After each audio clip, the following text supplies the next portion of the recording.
communities to shoring up various developmental projects of Ethiopia and its technological transfer is a matter which is filling the newspapers and the political sphere.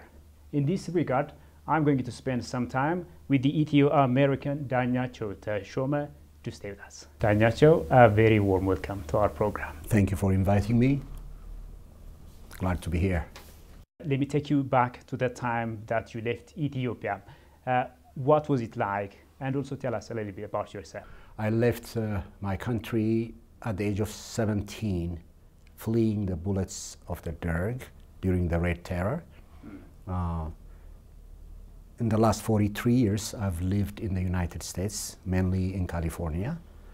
And I have my wife, Hannah, and my 3 boys, Joshua, Menelik, and Ariam. I am a software engineer by training, but I prefer to call myself a human rights activist by choice. Now that you are visiting your home country, and based on your observations so far, if I asked you what has impressed you and saddened you the most, what would be your response? Well, one thing that impressed me the most is I would say the psychosocial makeup of the city dwellers, particularly in Addis. The traffic is one of the worst traffics I've seen anywhere. I've seen Mexico City, Tijuana, Europe and Brazil, but this traffic is absolutely horrific. But the calm of the people driving in this maze where you have like a fraction of an inch margin of error, but people are navigating, they are reading each other. It's almost like everybody is a psychologist, reading the next person and making sure that you utilize your space so efficiently. And in this last over 2 months, I have not heard a single person curse or show their fingers, or this typical reactions like back home in California, we call it road rage. During the summer when it is hot and the traffic is so bad, people will be fighting, they get out of the car and they have fist fights, and there have even been incidents of people shooting each other. Yeah, it's called road rage. Here, in the last 2 months, I have not heard a single person curse another. If anybody did the cursing, it would be yours truly, and nobody else. And that impressed me the most. You asked me what I found to be so sad and unacceptable. Something that made me embarrassed for calling myself an Ethiopian is to see 9-year-old boys, 9-year-old girls sleeping on the streets, seeing these young girls with tiny little babies and begging. It shames me to see that. Until and unless we remove that shame, I don't think we can walk upright. That is something that I found extremely unacceptable. Now also, in your stay here in Ethiopia, you met with high-ranking government officials. What were the salient points that you dwelt on? Since I was here already, I discussed with some friends of mine, and we prepared 3 different proposals. One of them had to do with leveraging the Ethiopian diaspora. This proposal was presented to the Ministry of Foreign Affairs. I had a long discussion prior to coming here with State Minister Ethio-American Dagnachew, whom has been working with the diaspora diligently day and night, and strategizing with us, helping organize the diaspora, and not institutionalized, but on a personal level, using her office. She has been working with the diaspora. So when I came here, I met with her, we discussed, and then I prepared a proposal to be presented to the Deputy Prime Minister, His Excellency Ethio-American. So we presented that proposal. The proposal is titled Leveraging the Ethiopian Diaspora for public diplomacy and sustainable development. And this proposal was received quite well by the Deputy Prime Minister. We discussed how to leverage the diaspora, how the diaspora can help in mitigating the anti-Ethiopian propaganda that's being funded by the TPLF and its cohorts. We discussed about bringing together Friends of Ethiopia, global network of Friends of Ethiopia.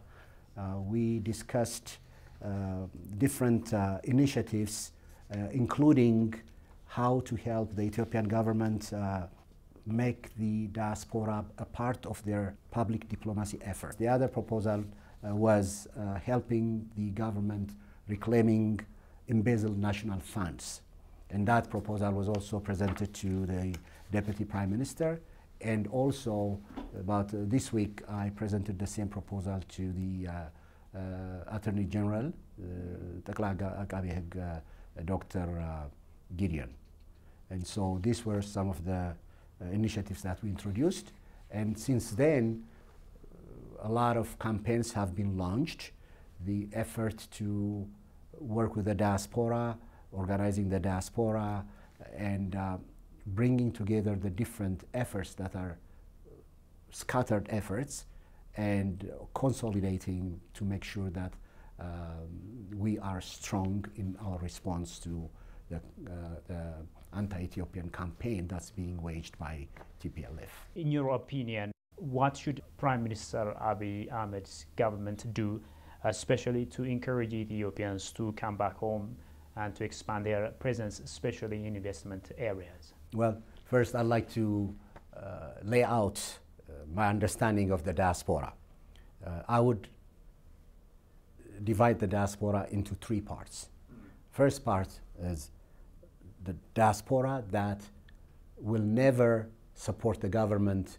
Even if you lay a golden carpet for them, they will say this is just cow dung. There's one part of the diaspora that will never work with the government, even on enduring national issues. Then there is another part of the diaspora that provides critical support to the government, supports the government when the government does right, supports the government on critical, enduring national issues and concerns. And then there is the third part, what I call the cadre type, that supports the government regardless. The government is always right. Prime Minister Abiy is always right. He has no fault. So these are the three different characteristics of the diaspora. I happen to be in the middle one, which provides critical support when the government, in our opinion, in our belief, does wrong, or when the government doesn't do what we believe it should be doing.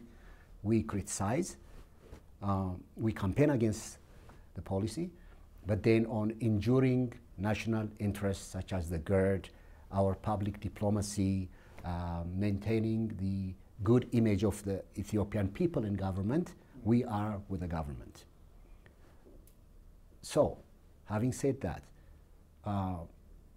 the efforts that the government does to engage the diaspora for investment or otherwise can only be successful if the government satisfies this middle portion of the diaspora, the one that provides critical support. That segment of the diaspora is the majority. I would say 70% of the diaspora falls in that category. Dagnachew, as you know, Ethiopia has been coming up with various developmental projects, new initiatives, most of them spearheaded by Prime Minister Abiy Ahmed. You can take, for instance, the Dine for Nation programs. In your view, how committed is the diaspora to shore up such new moves? We need to separate enduring national interests, timeless national interest, and temporary issues. Some of this displacement and inter-ethnic conflicts was fanned by the TPLF as part of its strategy, long-term strategy, to divide and conquer. Now the TPLF is removed from power. Their artifact still remains. However, we cannot continue to blame this on them anymore.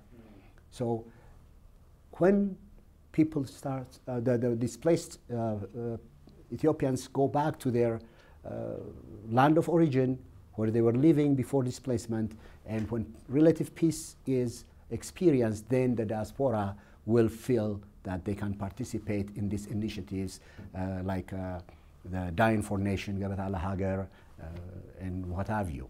But again, regardless of the mistakes, what we perceive to be mistakes of the government or shortcomings, there are certain things like the GERD, our public diplomacy efforts to make our country look good, to counter the propaganda that's being waged against us. That is an enduring national interest. We should be working with the government in that regard. The GERD is something that transcends generations.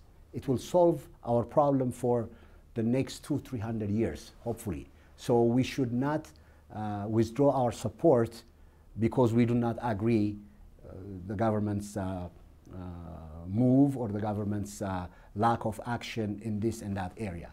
So that's what I would like to say in that regard.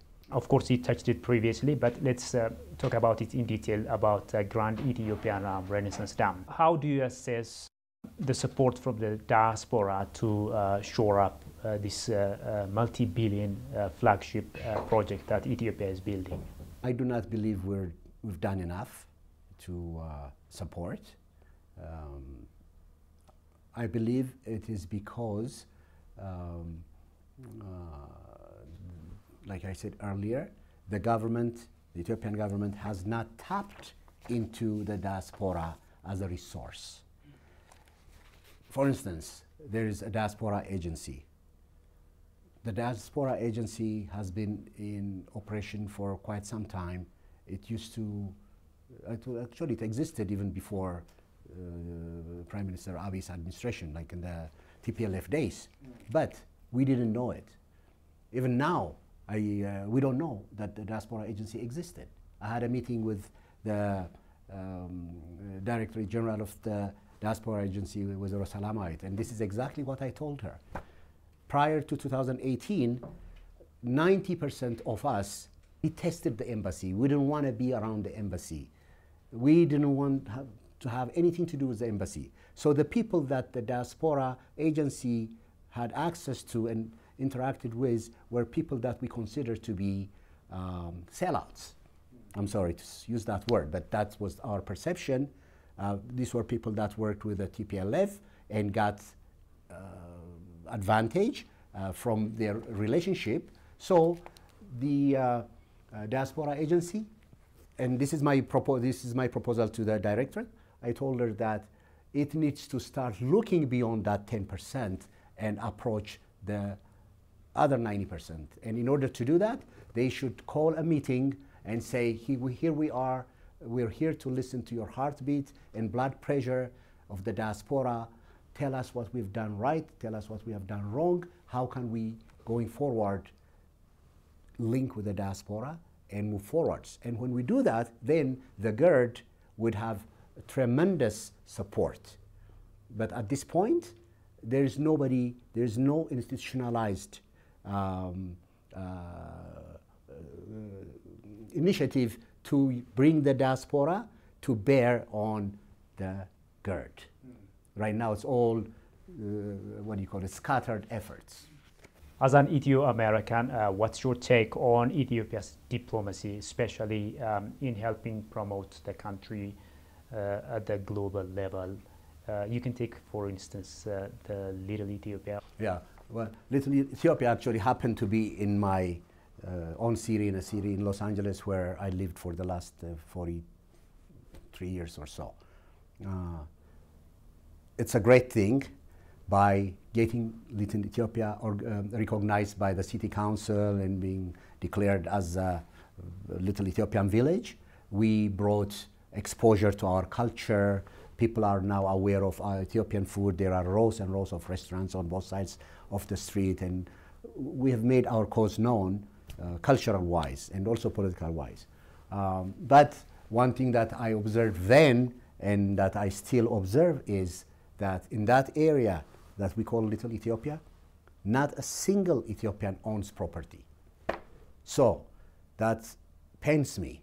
If we say Little Ethiopia, but we are at the mercy of the landlord who can just jack the rent threefold and tell you to move, then Little Ethiopia is really not Little Ethiopia. It's just at the mercy of some landlord. So when we establish ourselves, we should also be putting our roots economically. We've not done that.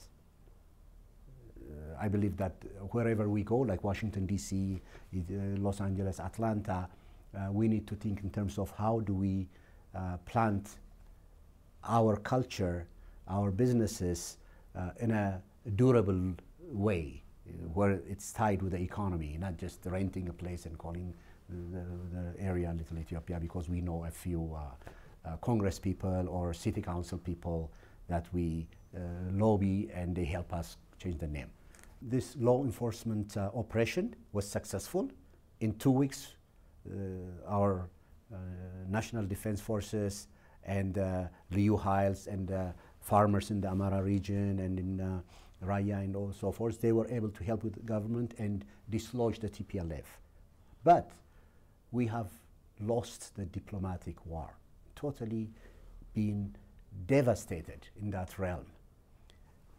The false narrative of the TPLF has taken root, and the world is being fed with false information like the Ethiopian army is causing this and that. You know what I'm talking about, what the Ethiopian army is being accused of. The same thing that the TPLF was being accused of 3 years ago, now they are saying that the Ethiopian army is doing it. Their friends, people that they purchased, that they bought, like Martin Plaut and other Europeans, are fanning their false propaganda and taking this false narrative to even to the United Nations Security Council. That's where we're heading right now, and that is scary. We have the truth. It's the Ethiopian army that was betrayed, were slaughtered while they were asleep, and then that has been turned around, and now we're being accused of slaughtering, of committing genocide. Who committed genocide in Maikadra? I was in Maikadra 10 days ago. I interviewed people. I saw the mass graves. Okay, but then they have turned the table and they are saying the atrocities were committed against Tigrayans. Tigrayans are Ethiopians. They are an integral part of the country. They are the foundation of Ethiopia, and so Ethiopians and Ethiopian government cannot be committing genocide against the Tigrayan people. But that narrative is being taken as fact, and that is because we have failed in doing public diplomacy. We don't have friends that would tell the story, the truth about our side. So that's why one of the proposals that I mentioned earlier in the proposal that I presented to the Deputy Prime Minister is establishing a global network of friends of Ethiopia that we can tap into to help us tell the truth to the world. We've not done that. Let's also talk about the remittance flow. In your view, how do you evaluate the remittance flow, especially compared with other countries in Africa? The remittance flow, I believe, is significant. I believe there is $4 to $5 billion a year comes from the diaspora. That is significant. But then when that foreign currency comes into the country, how does it affect the government's ability to keep the foreign currency? Right now what I see is it's going through this black market, and so it's being used to transfer illicitly gained assets outside the country. So I don't believe it is helping much because of that. So the government, I believe, should find ways to bear on people's conscience. For instance, myself, in the last 2 months since I was here, actually from 2018 on, when I first came here, I have not spent a single dollar outside of the proper channels. Why? Because I want to help this government do the right thing. But if the government doesn't do the right thing, then people are going to say, why the heck? Why would I do that? And then they will start running around this alleys, changing their dollars through the black market. Another reason that I believe the diaspora is not cooperating in that sense, where the dollar that flows in is going through the proper channel, is because of corruption. Dagnachew Teshome, thank you very much for your wonderful perspective so far. Thank you, it's a pleasure. Well, the viewers, that was the Ethio-American Dagnachew Teshome talking to us in this edition of Addis Dialogue. Many thanks for your company so far, and till I see you with another program, it's goodbye from me, Shifara Olago. Take care and stay safe.